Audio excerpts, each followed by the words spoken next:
In today's video, I'm going to teach you how to change Google Drive permissions. This quick adjustment puts you in control of who can expand access to your files and folders, which is especially important for confidential documents, templates, or anything that should not be reshared without your approval. Start by opening the item you want to protect or selecting it in your drive. Look for the Share button. In Google Docs, Sheets, and Slides, it appears in the top right corner of the screen. In Google Drive, you'll see Share when you right-click an item or in the toolbar once the item is selected. Click Share to open the sharing window.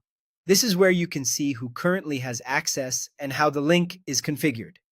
Next, click the Settings icon, which looks like a small gear in the top right area of the sharing window.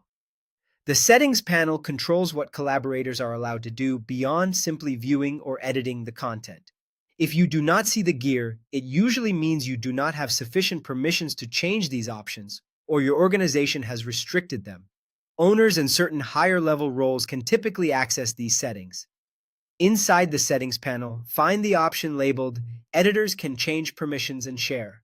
Uncheck this box. This single change prevents editors from inviting new people, altering link sharing options, or changing who has access. Editors will still be able to edit the content itself, but they will lose the ability to manage access. Viewers and commenters already cannot change permissions, so this setting specifically limits editors' power.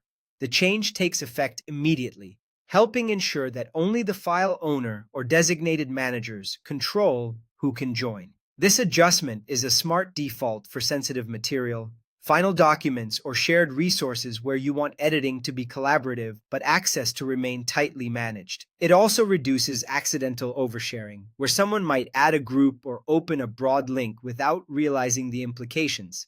If you are working with folders, remember that access settings can cascade, but individual items may still carry their own unique permissions. It's good practice to review sharing on key files after you make the change so everything aligns with your intent.